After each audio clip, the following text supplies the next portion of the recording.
When the company phone rang, she wiped away her sadness and pressed the button. Maruta Takari's office? How may I help you? Sure are moving up, aren't you?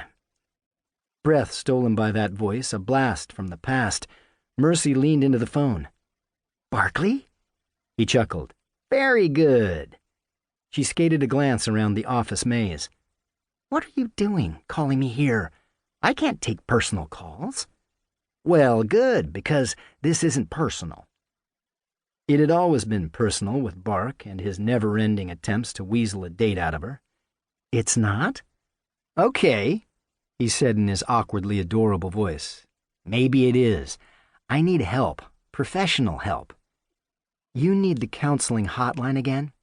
No, he growled. And I told you that was just a joke. She remembered, but taunting him never got old. Suicide isn't a joke. He growled again. For someone named Mercy, you don't give much. Definitely true. Hurt me once, shame on you, she thought. Hurt me twice, shame on me. These days, she skipped the first one in exchange for preventative maintenance and upkeep of her mental state. Did you need something, Bark? Can we meet? I want you to look at something. From the corner of her eye, Mercy saw the perfectly coiffed hair of Ms. Takari bobbing across the office. Gotta go. Meet? The rave. Same table, 10 o'clock.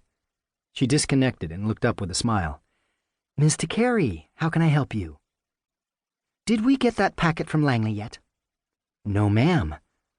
A tone sounded in her headset, and Mercy checked her monitor. She logged calls inbound and outbound, as well as messages within the NSA building. Though I did receive a ping from the front desk that we have a package, I'll go down right now and check.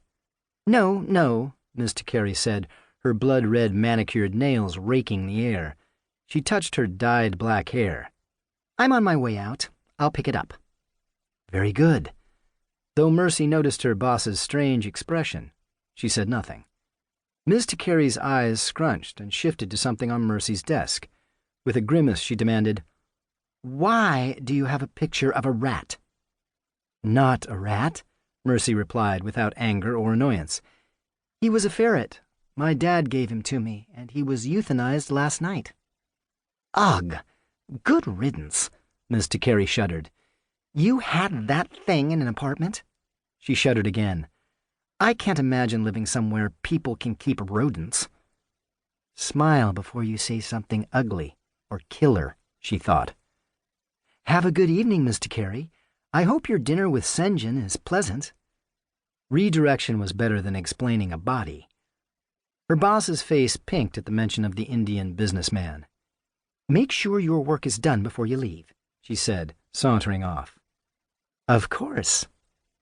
Why did that woman always look down on Mercy? Treat her like she was second class or something. Maybe it was time for a little payback. Watching Ms. Takari wait for, then step into the elevator, Mercy silently plotted to frustrate her opinionated, mean-spirited boss, who had known about Clark because Mercy left work early yesterday for the euthanasia appointment. She also knew Mercy loved that ferret the way normal people love children. An idea struck her. Going to a restaurant, are we? She turned to her keyboard and let her fingers roam. Ms. Takari might find her credit card didn't work. Wouldn't that be embarrassing when she insisted, as she always did, on paying for Senjin's meal? Or maybe she'd find her employee ID failed in the morning. Again. Silly woman, Mercy murmured as she worked the system, bypassing protocols, diving deep so they couldn't backtrace her cyber trail. Don't you know leather purses deactivate cards? She gave a dramatic gasp, then mimicked her boss's voice. Do they? But it's a Tory. She wrinkled her nose and rolled her eyes, executing her revenge. I'm so sorry you're foolish enough to pay $1,000 for a purse, but can't remember it makes your security access card for the NSA dead in the water. Of course, Mercy said with a jut of her chin, chuckling to herself. That could be the case, but we all know it was really the brilliant computer hacker of an assistant who wrecked your day. Again. She lifted her fingers and wiggled them over the keyboard.